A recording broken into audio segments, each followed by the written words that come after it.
Images like this is when you understand that Africans are awakening and Africans are beginning to change the narrative. For some people, when you look at this first image, which is the image of the angel Michael or Gabriel defeating the devil, whom they intentionally painted as black, people would look at it and say, oh, it is just a harmless depiction. But for you to understand that this is not a harmless depiction, you need to understand how colorism and how religion has, and how Western religion has shaped the African mindset into believing that everything white is superior and everything white is godly, it is righteous. Now, the original sculpture shows that the original sculpture shows the defeat of the black devil by the white angel. Now, this depiction can be duly interpreted as the defeat of the black race by the white race, no matter how we try to look at it, because I feel they can depict this thing with other kinds of imagery or color, but purposely they painted the devil to be black. Now, this depiction has affected our psychologies as blacks, as Ndibo, as Africans, and I will use these two theories to explain it. The first is colorism. Now, what is colorism? Now, colorism is a form of discrimination or prejudice in which people are treated differently based on the shade of their skin color. Now, this theory emphasizes on the upliftment and adoration of lighter skin over darker skin. It means here that you're choosing everything that is light, everything that is, over the black skin, over the black man. Now, this theory justifies colonization. This theory of colorism was used to justify colonization. It was also used to justify slavery by believing that Africans, because of the shape of our head, because of our hair texture, because of our skin color, we have to be predominantly inferior to the whites. So they use that premises to support colonization, slavery, and Western beauty standard, where we perceive that everything is beautiful and everything white is beautiful and everything black is ugly or it is inferior.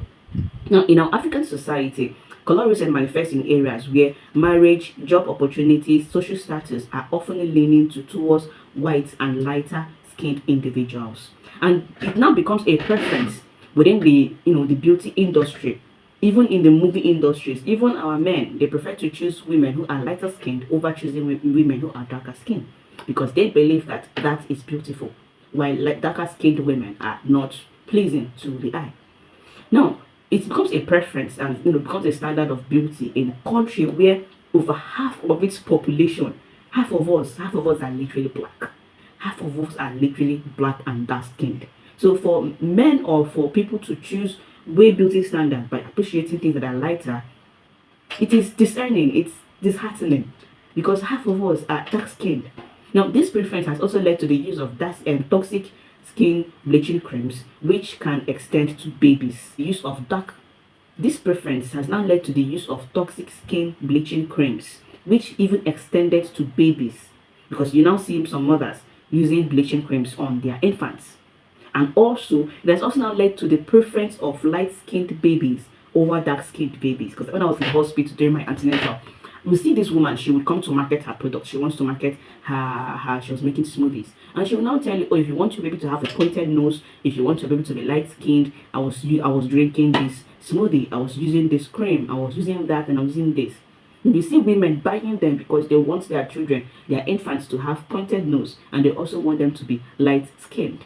So you see that, the woman's business was booming and she was selling because she's creating a business model out of the desperation of black women wanting to appeal to their white audience or to their white preference. Now, the second theory here is the theory of religion of race, the religious theory of race. Now, this theory refers to how religion, especially Christianity, was used to justify racial hierarchies and the dehumanization of the African people. Hence, that's original imagery that I was talking to you about. Now, the first impact is whiteness as divine and blackness as ungodly. Now, European missionaries equated whiteness with godliness. To them, if you're white, you're godly, and you're black, you're ungodly. Hence, our traditional means of worshiping the Creator was demonized as ungodly, while the European way of worshiping God was referred to as to be godly. And you can see them in the image that they depict. You come to an all-black church where black people are worshiping their Creator, and you look up and you see the crucifix of their Creator, of their God, as white as snow, and you look at the priest, you look at the congregation, and everybody is black. How does that make sense? How does that make sense? Now, if you intentionally decide to paint that figure to be black, many people are going to walk out of that church, because we Africans have even swallowed it little hook, line, and sinker to believe that when something is coming out from our side as Africans, as Ndibo, it is barbaric, it is demonic, it is ungodly. And we'll see like the for the the sculptures of our deities and our gods. We now see them as unpalatable, ungodly. We demonize them because it is not painted as white. So that is it. Now, we'll now refer back to the painting that they purposely now use. They presented the divine figures of the angels, the white Mary. They present those images as white, and they now give you the black devil, whom the white god is now stomping on. Now, this implanted a subconscious belief in African inferiority and divine disapproval of blackness. To us, or to most of us, we believe that when the images of our deities or the images of God is depicted as black, it is being disapproved. Or we're saying that God does not approve our own indigenous ways of worshiping Him. Why should we feel that way? Why should we believe that our blackness cannot have a spiritual connection to the Creator? It is all because of the religious theory of race. Now, the second one here is spiritual colonization. Now, spiritual colonization, we need to understand that over time, many Africans, including Ndibo, most especially Ndibo, we began to see our own traditional belief system as pagan, as evil, and we now replace those indigenous spiritual systems with the idealized, well-accepted whiteness. We're accepting the whiteness of God, the whiteness of the angels, the whiteness of Mary, the whiteness of religion, against our own our own spiritual system, like I already said. Now, what is the impact here? Now, this theory of religious theory of race, it has shaped the African psychology, and it's creating a spiritual and racial. The impact here is that this theory now has shaped the African psychology. It has now created a spiritual and racial self-rejection. We've rejected our ancestors. We've rejected our religion. We've rejected our ways of worshiping God. We've rejected everything about Africa, even our skin color, even our hair texture. Because of what? We are pursuing whiteness.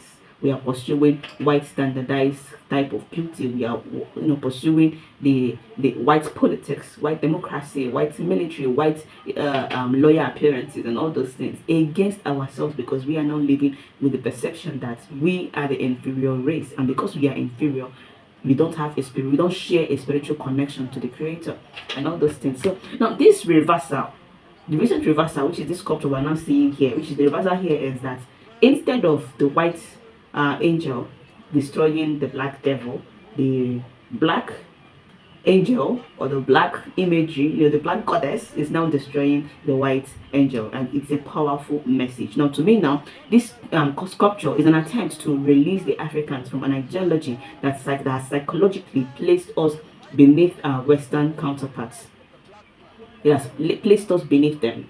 We don't see ourselves as people that can compete in the global South. Rather, we see ourselves fighting against our races, against our tribes. South Africans fighting against Nigerians, Nigerians fighting against Ghanaians and Kenyans. Fighting, having these cultural wars and subtle trying to shade ourselves, instead of banding together and taking this fight to the Western world. Now, I think not just is this imagery a powerful one, but we can also see what is happening with Ibrahim Traore, IB. Now, what's happening here is that we see that just like every other African revolutionary, like Thomas Sankara, Kwame Nkrumah, just like every one of them who has been blacklisted, blackballed, tortured, buried, killed, Muammar Gaddafi and the rest of them by the Western CIA, we could see here that they are trying to play that same card with Ibrahim Traore. And the Africans, everybody, were now coming out to say that we are not going to stand for it, because it has now become a script that they keep playing. Once an African revolutionary stands up and says that he is trying to fight for, through democracy, trying to fight for, through freedom, through sovereignty, against our colonizers in any shape and form, whether it is Francophone or Anglophone, we're trying to move ourselves from there, we see something bad happening to that leader. So we are now banding together to say, if anything happens to Ibrahim Traore, we are going to personally campaign against the removal of every Western company, every Western whatever from our land. And that is a powerful message, because enough is enough. So just like this sculpture and just like what Ibrahim Traore is happening, I hope that we get more people coming to speak up and to speak out and to challenge the status quo, because it is now time for us to stop and to revert and to try to see ourselves as superior and not inferior to anybody. Thank you.